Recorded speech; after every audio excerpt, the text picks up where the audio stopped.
कार्यक्रम के प्रायोजक हैं डॉक्टर संजीव कुमार गोधा श्रुत प्रभावना ट्रस्ट। पूज्यपाद आचार्य द्वारा लिखित यह इष्टोपदेश नामक ग्रंथ है, जिस ग्रंथ को हम यहाँ सिडनी से 100-125 किलोमीटर दूर सिडनी बोलेंगे, आगामी 4 दिनों में और लगभग 20 घंटों में हम इस ग्रंथ को संपूर्ण पढ़ने का संकल्प यहाँ ले रहे हैं। हम कोशिश करेंगे कि समय सीमा में इसकी पूरी चर्चा की जा सके। इससे पहले कि मैं चर्चा शुरू करूं, मैं ये जान सकता हूं आप लोगों में से कितने लोग ऐसे हैं जो लोग मेरे को पहले सुन चुके हैं। माने इतने लोग मुझे जानते हैं, 90% लोग हैं करीब ऐसे। खैर, मेरे लिए आप लोग सब नए हैं और आप लोगों के लिए मैं बहुत पुराना हूँ। कोई बात नहीं, थोड़े दिनों में या 2-3 दिन में सब परिचित हो जाएंगे एक दूसरे से। लेकिन एक दूसरे से परिचित हों उससे ज़्यादा अच्छा है कि हम पूज्यपाद आचार्य और इष्टोपदेश से परिचित हों। ग्रंथ का नाम क्या है?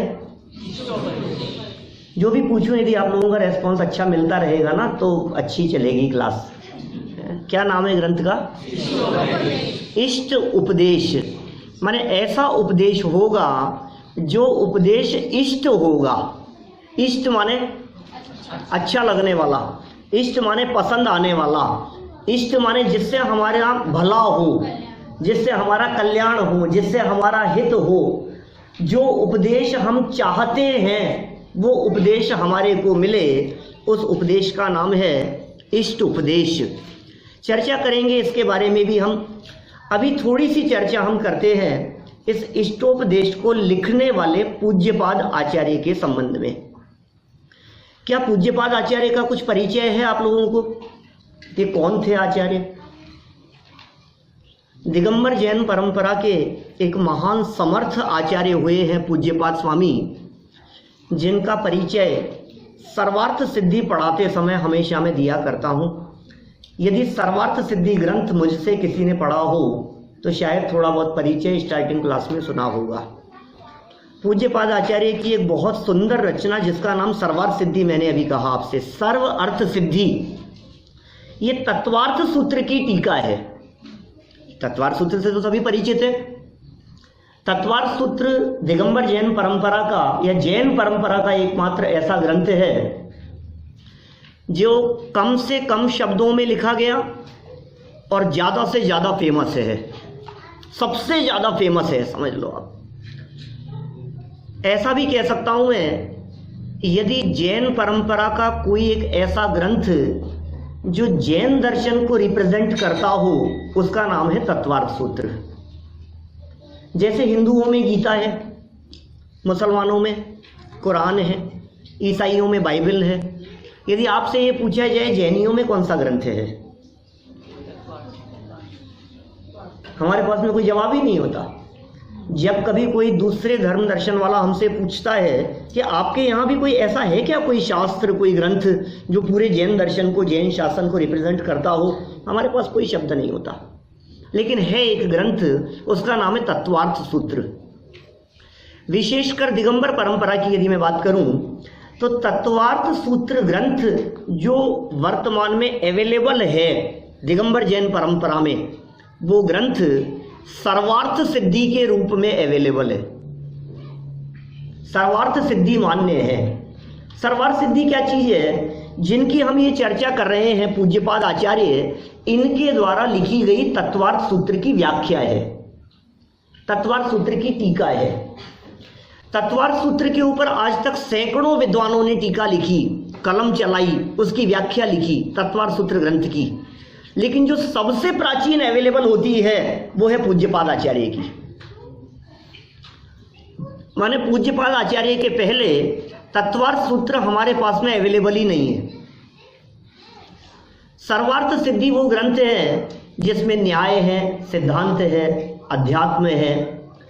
किसी भी विषय को समझने के लिए पारिभाषिक शब्दावली का शब्दकोश है वो, उसकी रचना की पूज्यपाद आचार्य ने।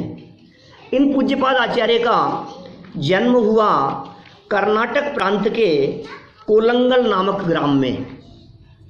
उसके लिए दशस्थ कोल शब्द का भी प्रयोग होता है।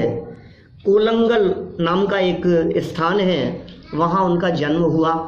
इनके पिता का नाम था माधव भट्ट, ब्राह्मण थे, जैन नहीं थे। इसका मतलब जिन पूज्यपाद आचार्य की हम बात कर रहे हैं ये जन्म से जैन नहीं थे। हिंदू परंपरा में ब्राह्मण कुल में इन्होंने जन्म लिया। माधव भट्ट इनके पिता थे और इनकी मदर का नाम था श्री देवी। ये वो नहीं श्री देवी जो ये तो अभी अभी परलोक पहुंची है, लेकिन ये जो श्री देवी इनकी माँ थी ये हुए हैं करीब 1500-1600 वर्ष पहले। व्याकरण के बहुत अच्छे ज्ञाता थे, न्याय सिद्धांतों के बहुत अच्छे ज्ञाता थे।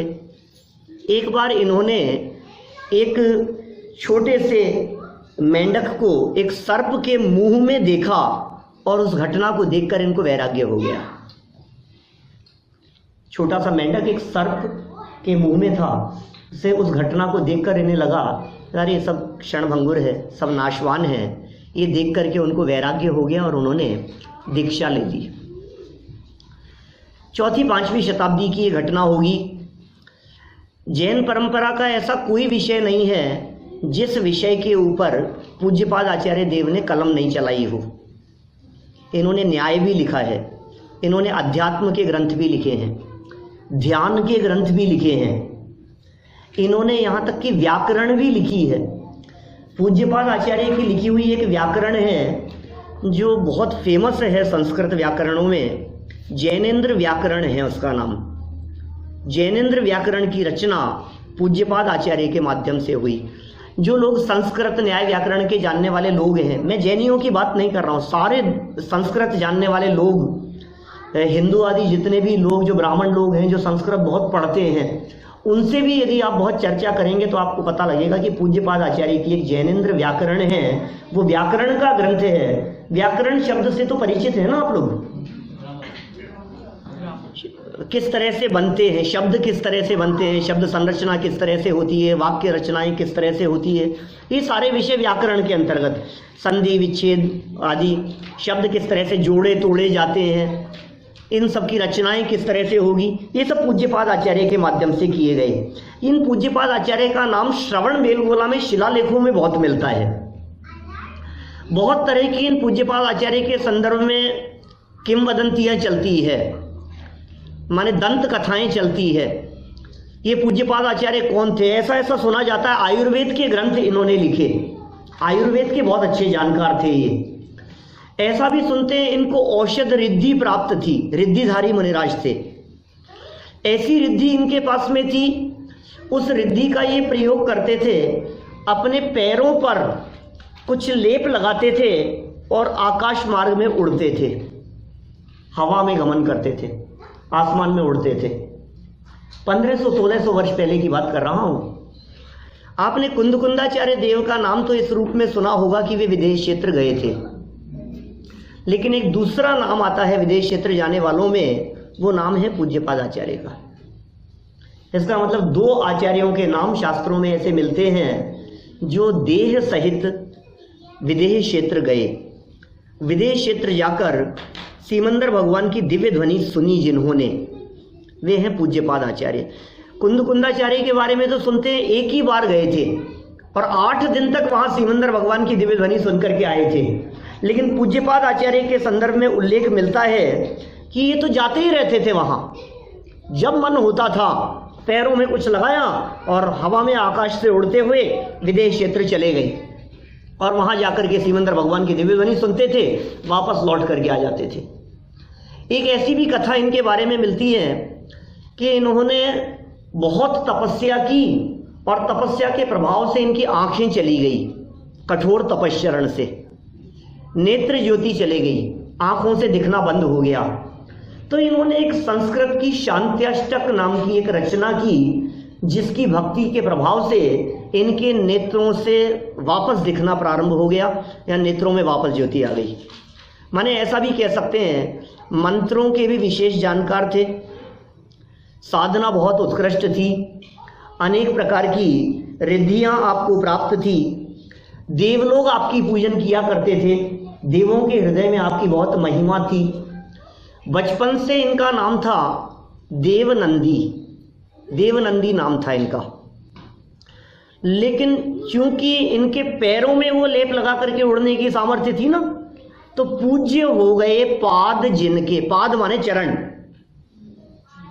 तो पूज्य हो गए पाद जिनके, उनका नाम पूज्य पाद पड़ गया। मूल नाम देवनंदी और इनका नाम पड़ गया पूज्य पाद। और भी जिन भक्त आदि अनेक नामों से इनको पुकारा जाता है। तो कुल मिलाकर के बात यह है कि ये अद्भुत ग्रंथकर्ता, ये विशेष व्यक्तित्व के धनी, ये पूज्यपाद आचार्य आज हमारे पास में, हमारे बीच में, यहाँ ऑस्ट्रेलिया के सिडनी नगर में मौजूद हैं। रिद्धिधारी हैं, कहीं भी जा सकते हैं। रिद्धि के प्रभाव से जब विदेश क्षेत्र जा सकते हैं तो ऑस्ट्रेलिया कौन सा दूर है? क्यों साहब, आपको प्रसन्नता नहीं है? वो आपके बीच में आ गए, क्या आपके हाथ में आ गए और 2-3 दिन में आपके हृदय में जाने वाले हैं। देखिए, जब तक ग्रंथकर्ता की महिमा नहीं होगी तब तक ग्रंथ में मजा नहीं आएगा। तो ये ग्रंथकर्ता कितने महिमावान हैं।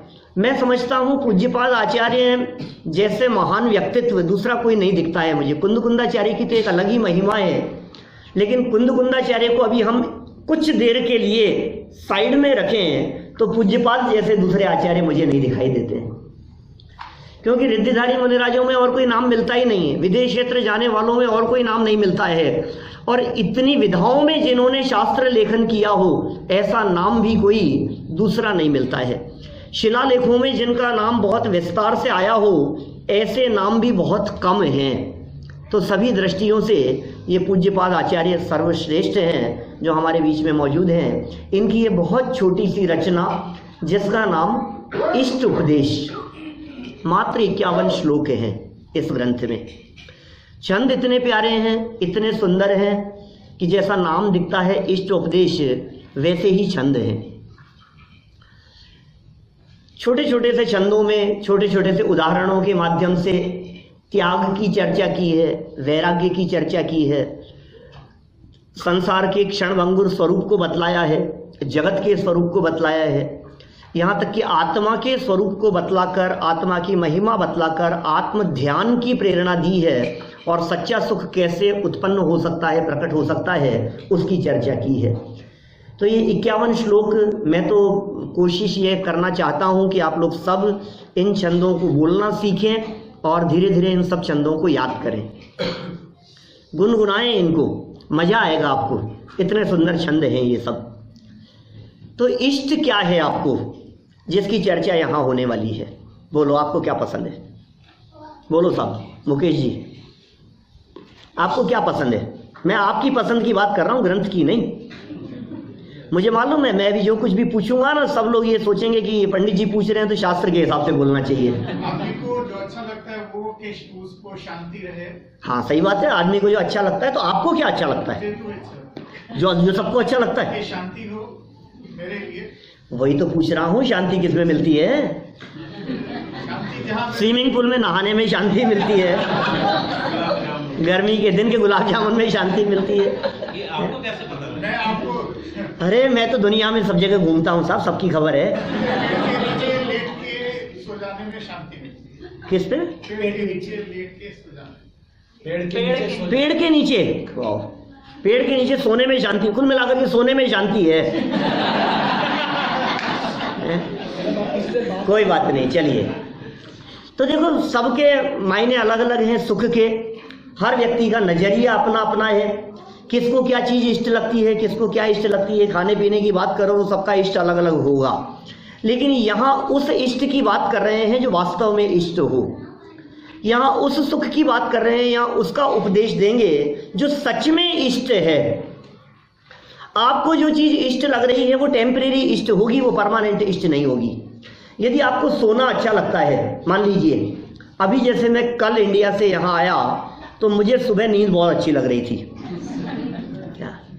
मुझे ऐसा लग रहा था कि और सो जाओ, रात को नींद नहीं आ रही थी, तो सुबह ऐसा लग रहा था और सो जाओ और सो जाओ। तो सोना इष्ट है, तो यदि सोना इष्ट लग रहा है तो फिर उठेंगे नहीं ना अब तो, क्योंकि सोना इष्ट है हमारे को कि नहीं अब बहुत टाइम हो गया, अब तो उठना ही है। क्यों, क्या हो गया? अब उठना इष्ट लगने लगा, उठना अच्छा लगने लगा हमारे को। कभी सोते हुए अच्छा लगता है, कभी जगते हुए अच्छा लगता है, कभी बैठे होते हैं तो हमारा मन करता है कि लेट जाओ, लेटने में अच्छा लगता है, लेकिन लेटे लेटे परेशान हो जाते हैं तो लगता है उठ जाओ। इसका मतलब शांति कहीं नहीं मिल रही है हमारे को, सुख नहीं मिल रहा है हमारे को। हर परिस्थिति में ऐसा लग रहा है कि बस बहुत हो गया, अब चेंज, अब कुछ चेंज चाहिए, अब कुछ बदलना है, कुछ न कुछ परिवर्तन चाहिए। माने हर कदम कदम पर हमारे को ऐसा लगता है, मीठा खाते खाते परेशान हो जाता है तो अब चाहता है नमकीन मिल जाए, नमकीन खाते हुए परेशान होता है तो सोचता है खट्टा खा ले में, खाते खाते परेशान हो जाता है तो अब कहता है बस अब नहीं, फिर थोड़ी देर बाद में कहता है कि नहीं अब तो कुछ चाहिए। शांति नहीं मिल रही है इसको कहीं भी। तो आप बतलाइए, आपको कैसा उपदेश दिया जाए, कैसी चर्चा की जाए जो हितोपदेश हो। इसका नाम इष्ट उपदेश है, इसका नाम हितोपदेश है। और हमारे भगवान के भी 3 गुण होते हैं, आप जानते हैं हमारे भगवान के 3 गुण क्या क्या, बोलिए? वीतरागता, सर्वज्ञता और हितोपदेशिता। और यार लक्ष्य को पता है, हितोपदेशी को नहीं जानते आप क्या होता है? तीर्थंकरी होते हैं। अच्छा, वेरी गुड। तो हितोपदेशी क्या होता है? ये जो क्या बोलते हैं, अपने क्या बोलते हैं, जो अपने भले का उपदेश दे, है ना। माने ऐसा उपदेश जिस उपदेश को सुनकर हमारी भलाई हो, जिस उपदेश को सुनकर के हमें अच्छा लगे। अभी देखो क्या उपदेश अच्छा लगता है, अभी यदि डॉलर्स की बात करो तो सबको अच्छा लगता है ना, सबको अपना हित दिखता है, उसमें लगता है कि नहीं कुछ ऐसी बात बतलाओ ना कि जिसके माध्यम से थोड़े से कैसे बढ़ाया जा सके, बिजनेस कैसे बढ़ाया जा सके, इनकम कैसे बढ़ाई जा सके, सबको उसमें भला लगता है। लेकिन भाई क्या उससे हमारा भला है? यहाँ टेम्परेरी सुख की नहीं, परमानेंट सुख की बात करेंगे।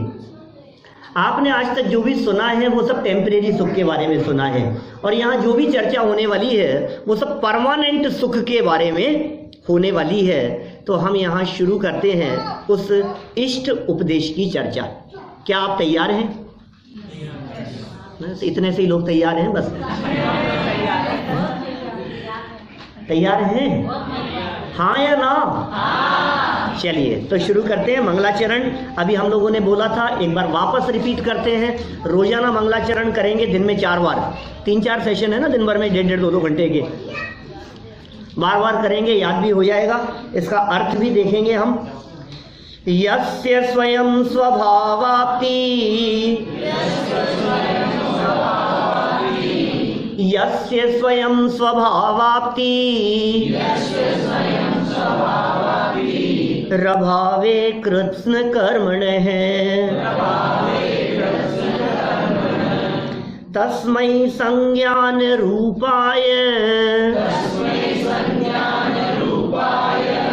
नमोस्तु परमात्मने, नमोस्तु परमात्मने। यस्य, संस्कृत कितने लोग जानते हैं? संस्कृत यहाँ कोई नहीं जानते? एक, थोड़ी बहुत जानते हैं, कोई बात नहीं, थोड़ी सीखेंगे, संस्कृत पढ़ेंगे, हिंदी में समझेंगे, फिर तो ठीक है। यस्य माने होता है जिसके, जिसके, यस्य स्वयं अपने आप, यस्य स्वयं स्वभाव आपती, स्वभाव आपती, स्वभाव आपती माने प्राप्ति, प्राप्त हो गया है, जिनको अपने आप ही स्वभाव की प्राप्ति हो गई है, जिन्होंने अपने आप स्वभाव को प्राप्त कर लिया है। यस्य माने जिसके, स्वयं माने अपने आप, स्वभाव आपती स्वभाव की प्राप्ति हो जाने से, स्वभाव की प्राप्ति हो गई है। कैसे? कि अभावे, आगे रे दिख रहा है ना, इसमें से निकलेगा अभावे माने अभाव होने से, कृत्स्न माने पूरी तरह, कर्मणः कर्म, कृत्स्न कर्मणः पूरी तरह से कर्म का अभाव हो जाने से, ध्यान देना क्या कह रहे हैं, पूरी तरह से कर्मों का अभाव हो जाने से जिन्हें अपने आप स्वयं ही स्वभाव की प्राप्ति हो गई है। अपना स्वभाव क्या है? आत्मा का जो स्वभाव है ना, हमारे यहाँ जैन परंपरा पूरे दुनिया में एकमात्र ऐसी परंपरा है जो भक्त नहीं भगवान बनने की बात करती है। हर जीव भगवान बन सकता है, हम सब आत्मा हैं, इतना तो भरोसा है आप लोगों को। हम सब आत्मा हैं और हर आत्मा में परमात्मा बनने की ताकत है। हर आत्मा परमात्मा बन सकता है। थोड़ी आवाज, हर आत्मा परमात्मा बन सकता है, ठीक है ना? नहीं ठीक है, हर आत्मा में परमात्मा बनने की ताकत है। तो हम भी भगवान बन सकते हैं कि हाँ, क्यों नहीं बन सकते हैं? प्रत्येक जीव भगवान बन सकता है। दुनिया के सारे दर्शनों में अकेला जैन दर्शन है जो इस प्रकार की बात करता है। सब जगह नहीं मिलेगी आपको इस प्रकार की बात। तो कैसे बन जाएगा ये आत्मा भगवान, ये परमात्मा कैसे बन जाएगा? ये सुनो, आत्मा के ऊपर कर्मों का आवरण है और जब वो कर्मों का आवरण हटता है तो ये जीव परमात्मा बन जाता है। जैसे कपड़ा है, यदि वो मैला है तो यदि वो धुलता है तो साफ हो जाता है। तो जिस तरह ड्राई क्लीन किया हुआ कपड़ा हमारे को नया जैसा दिखता है, नया ही हो जाता है एक प्रकार से, या नया कपड़ा मैल लगने पर गंदा दिखाई देता है, हमारी आत्मा की भी यही स्थिति है। कर्म का मैल लगा होने से गंदगी है, कर्म का मैल हट जाता है तो ये आत्मा परमात्मा बन जाता है, ये भगवान हो जाता है। तो स्वभाव की प्राप्ति जिनको हो गई है, कौन है और क्या हुआ है उससे? तस्मई, उस संज्ञान रूपाय सम्यक ज्ञान स्वरूप, संज्ञान रूपाय सम्यक ज्ञान स्वरूप नमोस्तु परमात्मने, परमात्मा को मैं क्या करता हूँ? नमस्कार करता हूँ। उन परमात्मा को यहाँ नमस्कार किया है जो परमात्मा सम्यक ज्ञान स्वरूप है। उन परमात्मा को नमस्कार किया है जो परमात्मा अनंत ज्ञान स्वरूप है। उन परमात्मा को नमस्कार किया है जो परमात्मा पूर्ण शुद्ध हो गए हैं, उन्हें यहाँ नमस्कार किया है। क्यों किया है नमस्कार? उनको नमस्कार करने से क्या मिलेगा बतलाओ? उन परमात्मा को क्यों नमस्कार कर रहे हैं यहाँ? और एक बहुत सुंदर शब्द आया है, स्वयं स्वभावाप्ति, अपने आप ही। इसका मतलब ये है किसी के आशीर्वाद से परमात्मा नहीं बनते। बोलो, हमारे यहाँ भगवान बनने का रास्ता भी किसी दूसरे के आशीर्वाद से नहीं होता। किसी का आशीर्वाद मिल गया, किसी की कृपा हो गई, किसी का उपकार होगा तो हमारा उद्धार हो जाएगा। नहीं साहब, आपका आशीर्वाद मिल जाए तो हमारा भला हो जाए। किसी के आशीर्वाद से किसी का भला नहीं होता। ये जैन दर्शन है भाई साहब। क्या आपने पढ़ा है पहले कभी जैन धर्म के बारे में? थोड़ा बहुत। आत्मा से ही परमात्मा बन सकते हैं, तो जिस आत्मा से परमात्मा बनेंगे वो आत्मा कहाँ से आएगी? वो आत्मा मैं ही हूँ, माने मैं स्वयं परमात्मा बन सकता हूँ और स्वयं से ही परमात्मा बन सकता हूँ मैं। मुझे परमात्मा बनने के लिए किसी दूसरे साधन की जरूरत नहीं है। मुझे परमात्मा बनने के लिए किसी के पास में या किसी की शरण में जाने की जरूरत नहीं है। जो अपनी शरण में गया वो परमात्मा बन गया। तो फिर साहब फिर किसी गुरु की शरण में नहीं जाए कि सुनो गुरु की शरण में जाओगे तो वो तुम्हें अपनी शरण में भेज देंगे। इस कार्यक्रम के प्रायोजक हैं डॉक्टर संजीव कुमार गोधा, श्रुत प्रभावना ट्रस्ट।